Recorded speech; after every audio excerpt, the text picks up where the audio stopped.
Ladies and gentlemen, good afternoon. Gabriel Fauré died at the age of 79 100 years ago this coming November.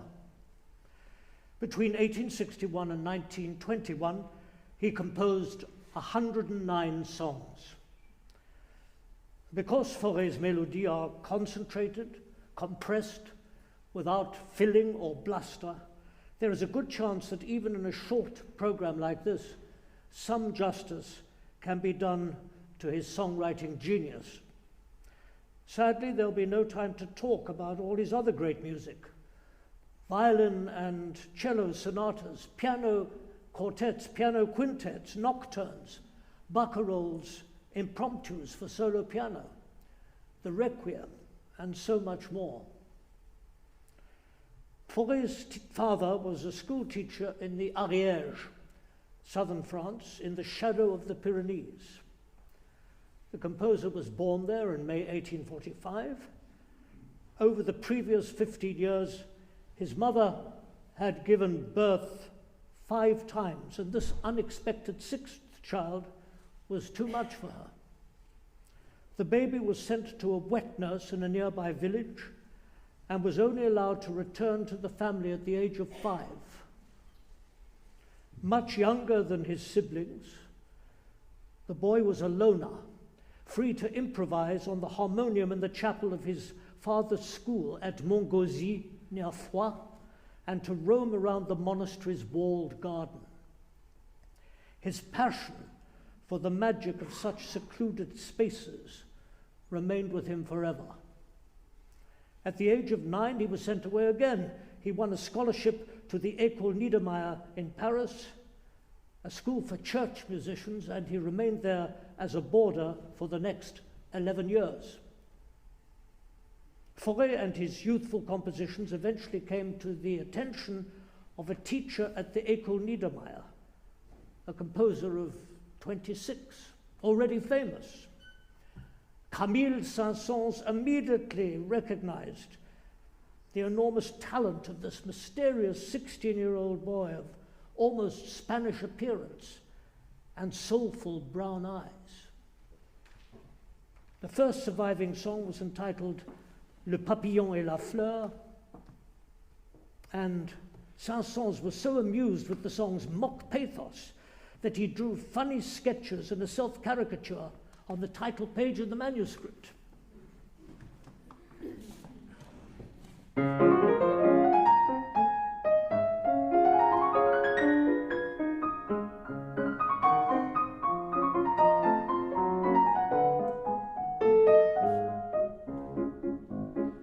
La pauvre fleur disait au papillon céleste: ne fuis pas, vois comme nos destins sont différents, je reste tout en vas.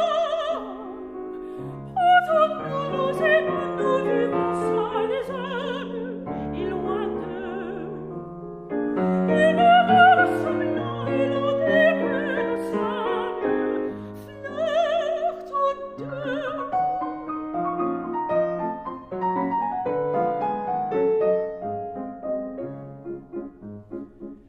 Mais hélas, le qu'emporte la terre, mon cher, sonne cruel. Je voudrais embaumer ton vol de mon haleine dans le ciel. Mais tu autrement parmi tes fleurs sans nombre, vous fuyez. Et moi je reste seul au bord de mon ombre, à mes pieds.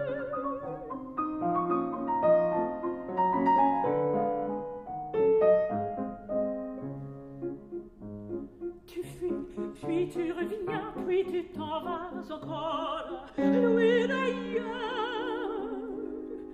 Aussi me trouves-tu toujours à chaque aurore, tout en pleurs.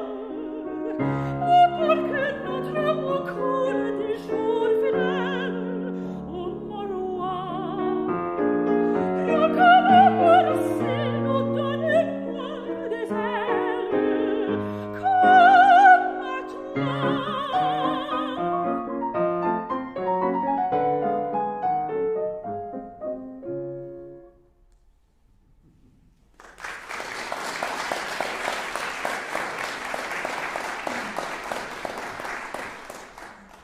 Ladies and gentlemen, I should have requested no clapping until the end.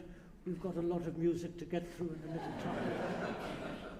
Far more indicative of the boy's individuality was Mais, another Victor Hugo setting. We encounter a subtle use of harmony that places the song in a different league from the vapid ditties of the Romance tradition. And these were being published at the time, fripperies of Napoleon III's Second Empire. But Mais is not one of these songs.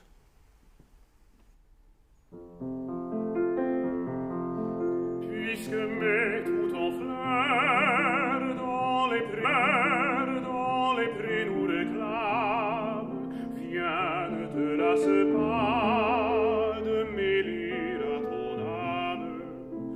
L'accompagne les bois, les ombrages charmants, les larges clairs de lune au bord des flots dormants. Le sentier qui finit où le chemin commence, et l'air et le printemps, et l'horizon immense, l'horizon que ce monde attache à blé joyeux, comme une lèvre au bas de la robe des cieux. Viens et que le regard des pudiques étoiles qui tombent sur la terre à travers ton de voile, que l'arbre pénétré de parfums et des chants, que le souffle embrasé de midi dans les champs, et l'ombre et le soleil, et l'onde et la verdure, et le rayonnement de toute la nature fassent t'épanouir comme une double fleur, la beauté sur ton front et l'amour dans ton cœur.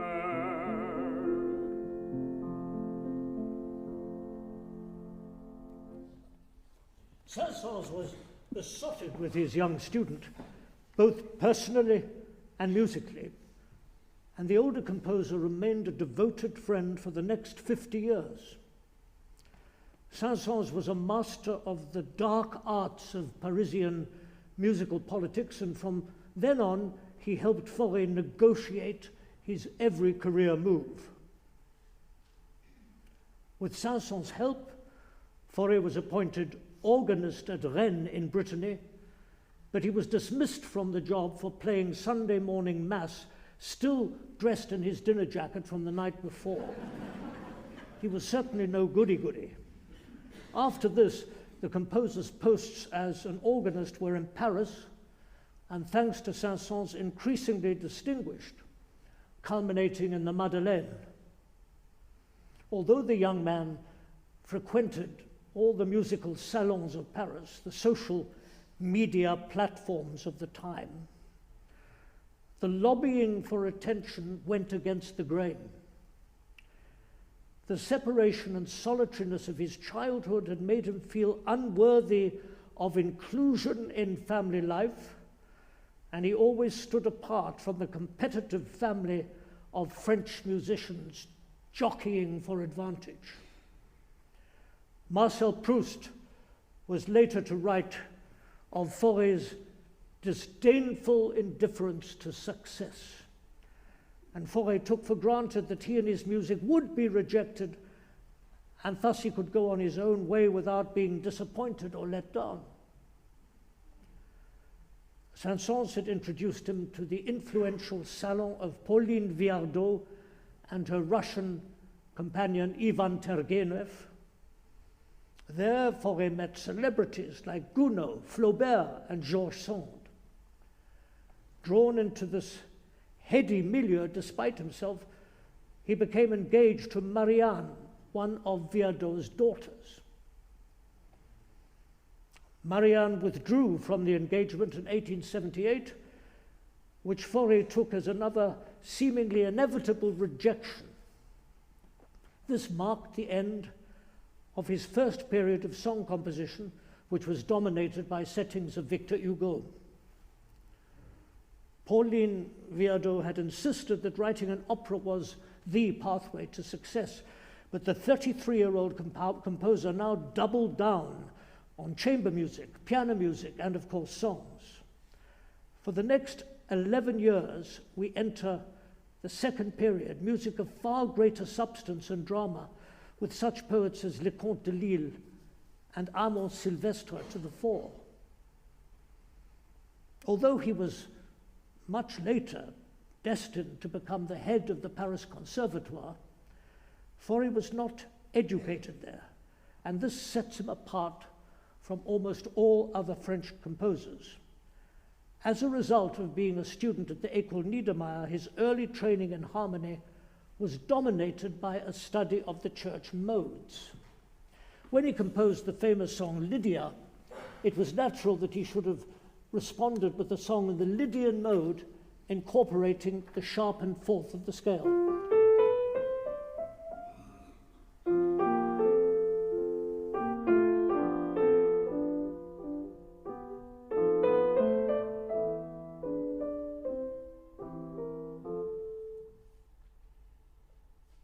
Despite this example, the modes for Fauré were nothing to do with ancient Greece, church music, or medieval pastiche. Instead, he'd been taught harmony in such a way that the possibilities of modulating freely from one chord to another were much richer and more complex than anything permitted to conservatoire students. This gave him a tonal palette that was unique and often perplexing. Franz Liszt, attempting to sight-read Fauré's ballade, was flummoxed and gave up, and Liszt was perhaps the greatest sight-reader of all time. My colleagues will agree with me, one does not sight-read Fauré's music. As the years went on, his mastery became more evident. Beneath the surface of a quiet, unassuming song such as Nell, with the poem inspired by Robert Burns, "My love is like a red, red rose that's newly sprung in June." Well, Nell is a dazzling harmonic kaleidoscope. No one was capable of composing in this way, while compact and dramatic songs like Automne showed a greater sense of drama and authority than ever before. This is intensely condensed music. There is a huge amount happening in terms of harmony alone that is concealed by the economy of the writing, self-effacing and gloriously individual at the same time.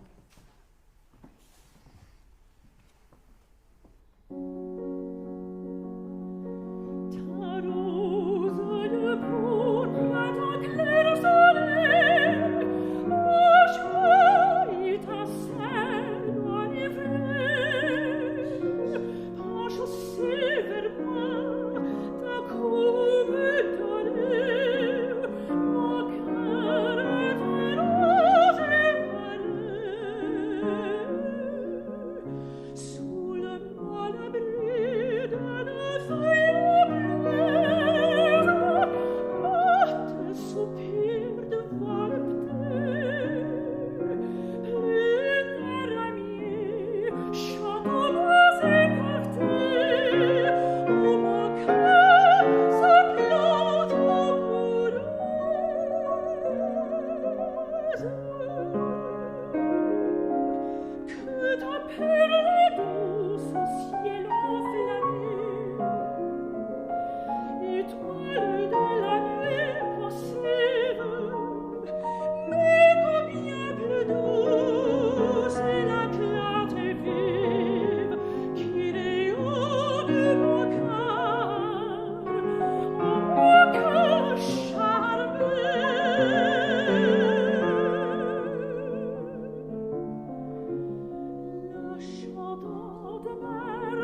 Songs like these, perennially admired and accessible works from Fauré's rich second period, are often taken to be the height of his creative achievement, and as the years went by, his music changed, and he failed to take all his earlier admirers with him, including, for example, Saint-Saëns. His female admirers, however, were always plentiful. Fauré had great charm, but there was always a certain mystery and ambivalence about him. The men who fell in love with him were never dismissed in outrage. He had a number of gay patrons throughout his life, not just Saint-Saëns, but neither was there any reciprocation. Beneath the surface of seeming indifference, Fauré was unequivocally a ladies' man and a serial breaker of women's hearts. In 1883, Marguerite Bonny's dedicatee of Après un rêve, a society patron who had an enormous influence on Fauré, insisted that the 38-year-old composer was getting too old to remain a bachelor. The bossy Madame Bonny's suggested that he should choose the name of his bride out of a hat, and she provided 3 possibilities, each with the surname beginning in F. As a result of this bizarre lottery, Marie Frémier, daughter of a famous sculptor, became the composer's wife. She proved to be the faithful mother of the composer's 2 sons, while struggling for recognition as a painter. Fauré came to respect her loyalty and later her musical judgment, but there was no change in his womanizing. His famous discretion ensured there was never a breath of public scandal, something very different from the gossip surrounding Debussy's private life. But Marie Fauré became a highly strung martyr for the sake of their overprotected sons, neither of whom had children of their own in later life. The next important phase in Fauré's songwriting activity dates from 1887 and his discovery of Paul Verlaine. This was poetry seemingly made for him and attuned to his own aesthetic. No recital enthusiast has failed to be enchanted with the opening bars of the first Fauré-Verlaine setting, Clair de Lune.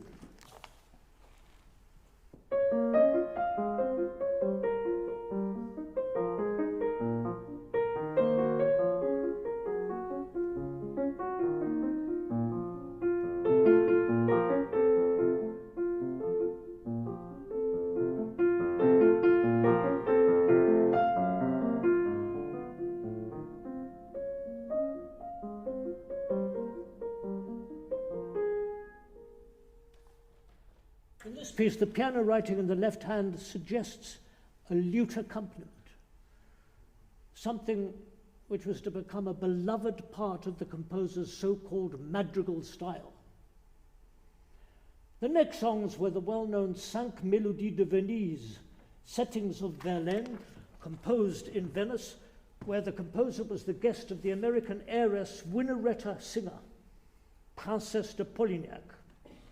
She invited him to stay in her Venetian palazzo on the Grande Canale, the stunning interiors of which can be seen in the final episode of Ripley on Netflix.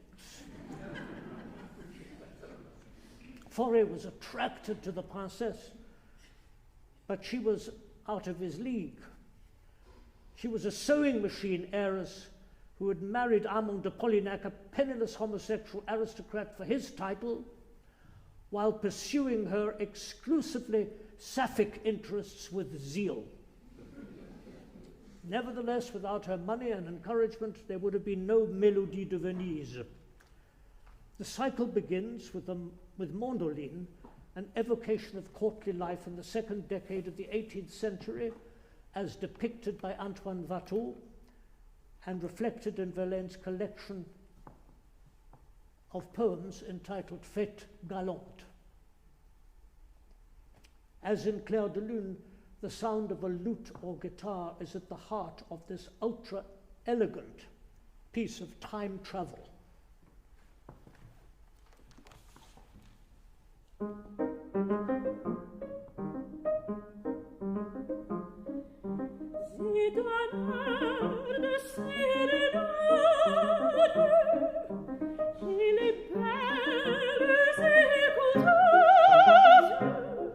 et change de propos fades sous l'air mûre chanteuse.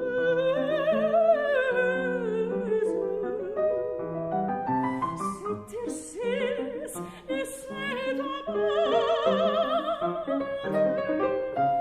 et c'est l'éternel clé tendre, et c'est l'abysse qui pour m'attaquer fait me tendre.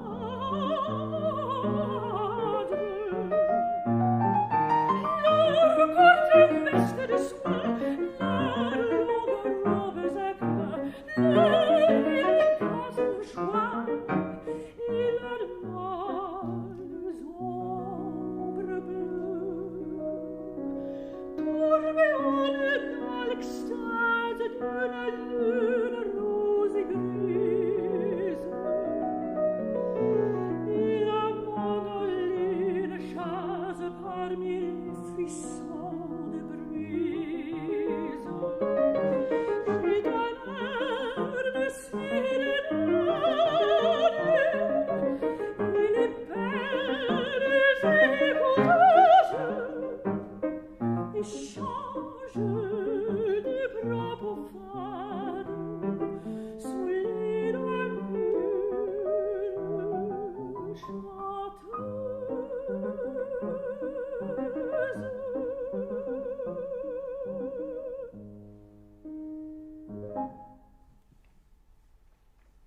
Ansodine describes the satiated aftermath of a twilight assignation in the groves of trees in the gardens of Versailles, the Bosquet.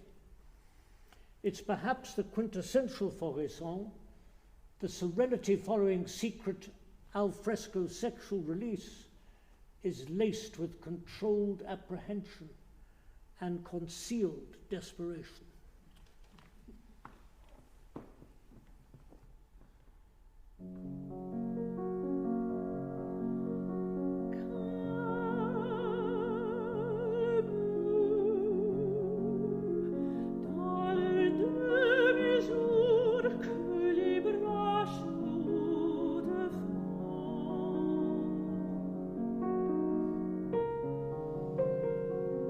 Pénétre bien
And then there came what seemed true love for Fauré, and a song cycle which was his final Verlaine masterpiece, La Bonne Chanson, a work that is not at all calme dans le demi-jour.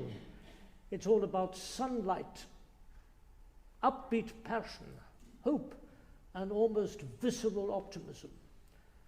The work was composed in the summer of 1892, just outside Paris, where the Faurés were holidaying and where the well-to-do Bardac family were neighbors. Fauré fell head over heels in love with Madame Bardac, Emma by name, and a very gifted soprano. She was something of a modern music groupie, and she understood and savored the composer's every complex harmonic move. She visited him daily to hear the music composed for her and was skilled enough to sing it for him at sight. This vibrant cycle of love songs, La Bonne Chanson, the most harmonically complex music he had ever written, and dedicated to Emma, was composed under the very nose of Fauré's long-suffering wife.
The performers and audience are giddy with the number of keys passed through in that song. Never again would Fauré show off his mastery of modulation in such a passionate way. This is music for a lived midlife crisis. Despite his love for Emma, he refused to leave his wife. So she divorced her husband, who was a banker, and eventually married Debussy instead. Needless to say, Fauré and Debussy were never the closest of friends. By the turn of the century, everything had changed, as if the inner turbulence of Fauré's life had been burnt away by a refiner's fire, leaving the inscrutable essence of the composer's soul. By the age of 60, he'd been appointed head of the Paris Conservatoire, where Maurice Ravel was one of his many admiring pupils.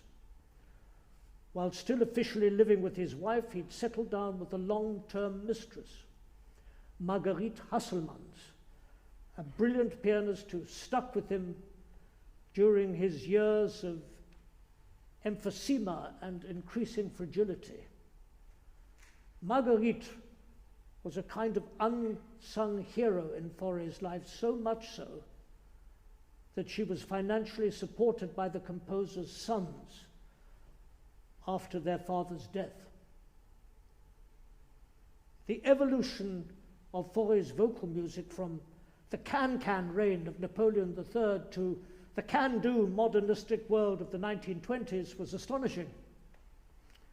The composer was increasingly afflicted with tinnitus, a malady that inclined him to write accompaniments restricted to the middle of the keyboard. What might have been taken to be a tragic shrinking of resources was in fact a deaf composer in the autumn of his life, like Beethoven, facing his own mortality and entering into uncharted realms of sublimity.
Le Don Silencieux was composed in 1906 and instigated the final period of Fauré's songwriting.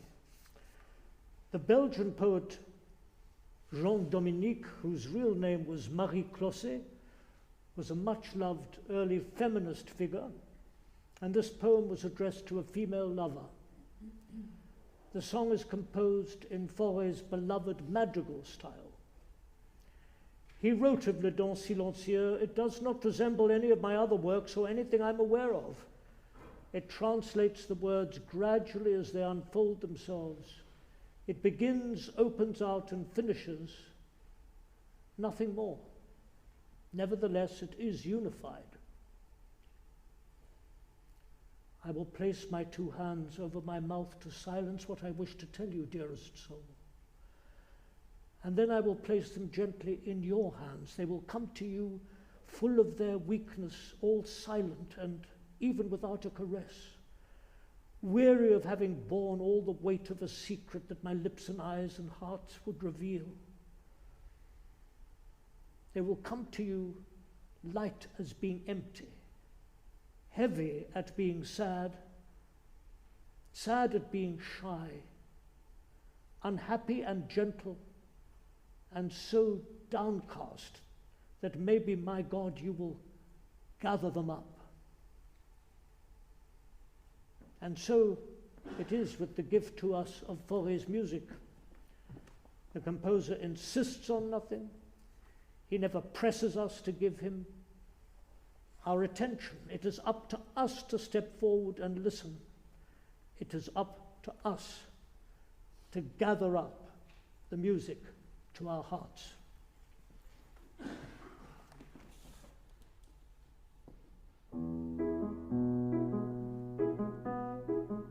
Je mettrai mes deux mains sur ma bouche pour taire ce que je voudrais tant vous dire, âme bien chère. Je mettrai mes deux mains sur mes yeux pour cacher ce que je voudrais tant que pourtant vous cherchez. Je mettrai mes deux mains sur mon cœur, chère vie, pour que vous ignoriez de quel cœur je vous prie. Et puis je les mettrai doucement dans vos mains, cette main-ci qui meurt d'un fatigant chagrin. Elles iront à vous pleines de leur faiblesse, toutes silencieuses, et même sans caresse, las d'avoir porté tout le poids d'un secret dont ma bouche et mes yeux et mon front parleraient. Elles iront à vous légères d'être vides et lourdes d'être tristes, tristes d'être timides, malheureuses et douces, et si découragées que peut-être, mon Dieu, vous les recueillerez.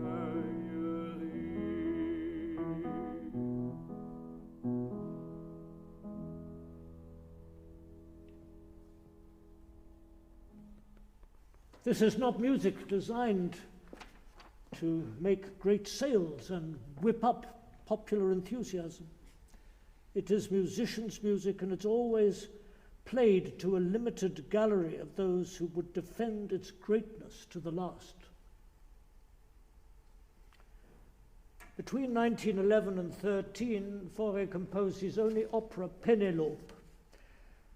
Like the operas of those great masters of song, Schubert and Hugo Wolf, it's a work containing astonishing music, but it fails to hold the stage. Fauré had now discovered the arcane poetry of Charles van Lerberg, a French-speaking Flemish poet from the era of Art Nouveau.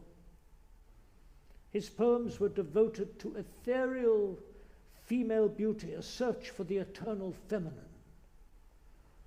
We will hear two songs from the cycle entitled Le Jardin Clos. The first of these is an uncanny response to the idea of gently alighting onto the lover's heart, like a bird on the sea. In the accompaniment, we hear the drifting and bobbing of a seascape, kingfishers nesting on the waves in halcyon days.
Jardin clos means the walled garden.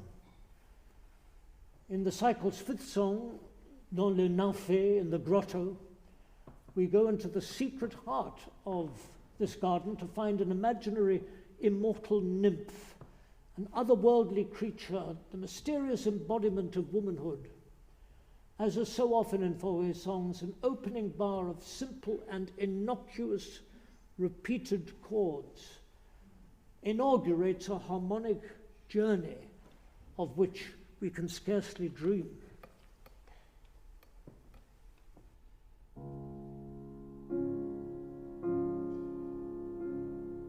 Quoique tes yeux ne la voient pas, pense en ton âme qu'elle est là, comme autrefois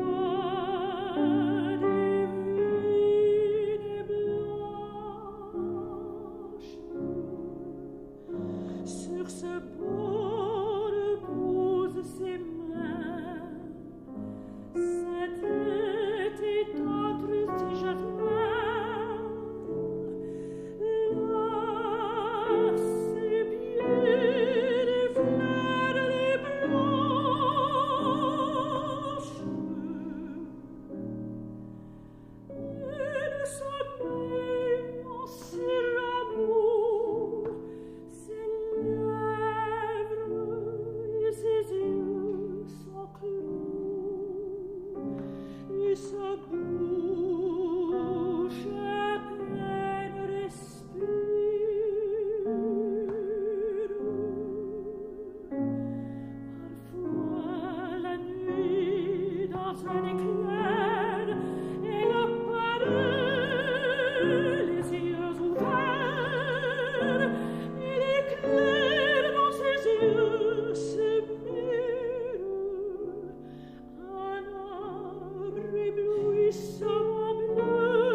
The four songs of Mirage, Fauré's penultimate cycle, published in 1919, are to poems by Renée de Brimont.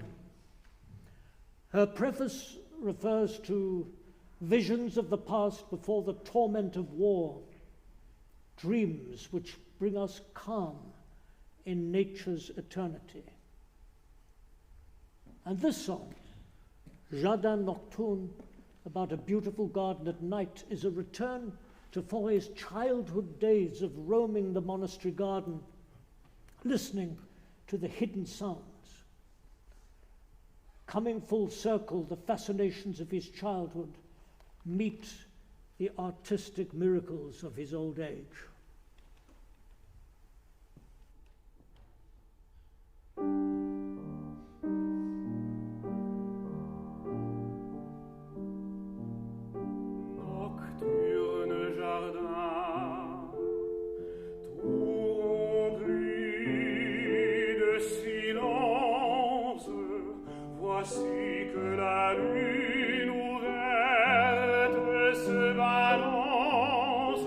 On dévoile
parfum d'iris, de jasmins et des roses, au charme troublé de désirs et d'ennuis, au jardin muet, l'eau des vasques s'égoutte avec un bruit faible et magique.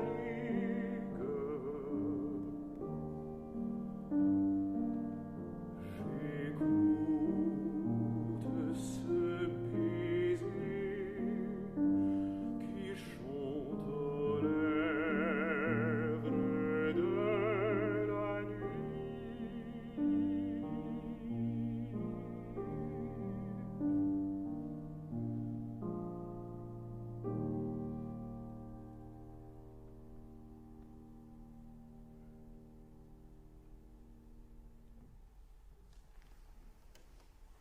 Fauré's final set of songs, composed in 1921, was to poems of a fallen French hero of the Great War, Jean de la Ville de Miremont. The vista of the open sea is huge, and the musical means remarkably contained. The excitement of working with the great new singer, the baritone Charles Panzera, is also heard. Like the sea itself, the harmony is never the same from one moment to the next, seemingly undramatic, yet teemingly eventful.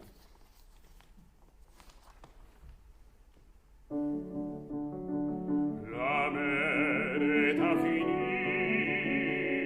mes rêves sont fous.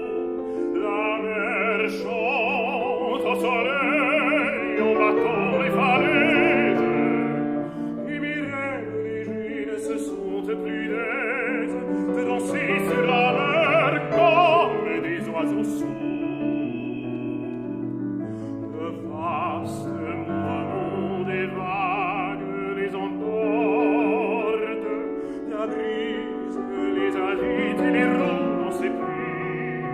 Jouant dans le sillage, ils feront une escorte au vaisseau qui mon cœur en leur fuite a suivi.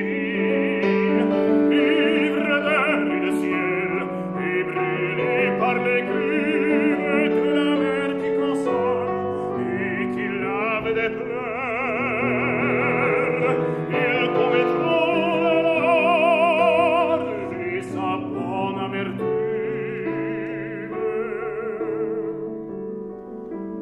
Les goélands perdus les prendront pour des larmes.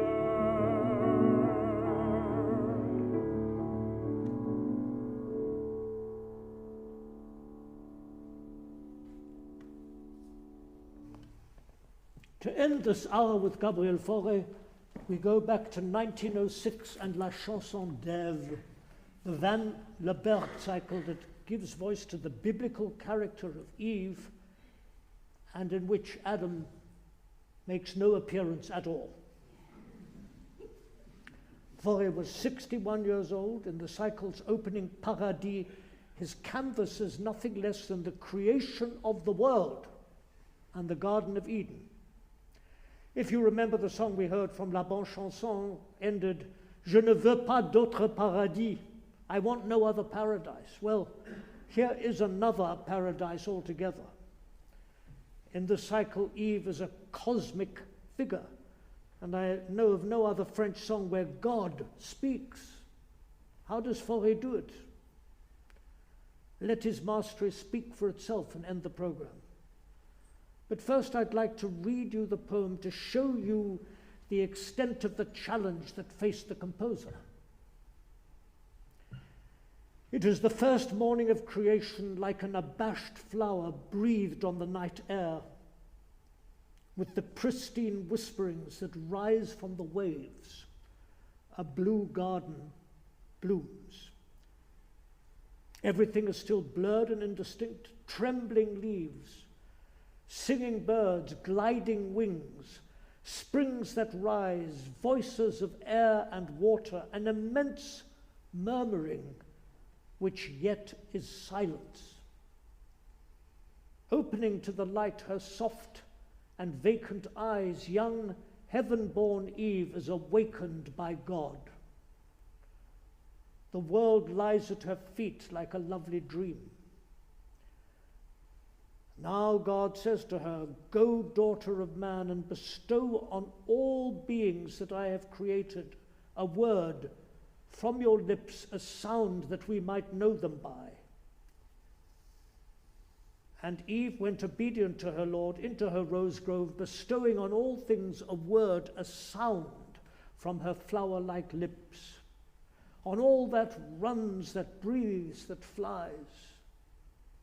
Day meanwhile passes, and hazy as at dawn, Eden sinks slowly to sleep in the twilight, and steals away in the silence of a blue dream.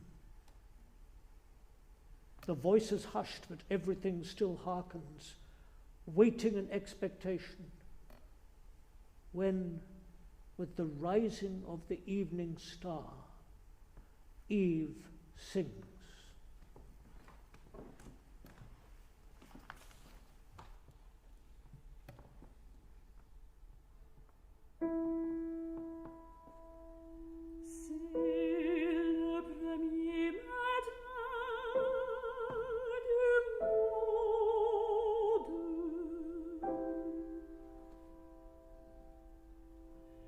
Comme une fleur confuse, exulte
s'obscure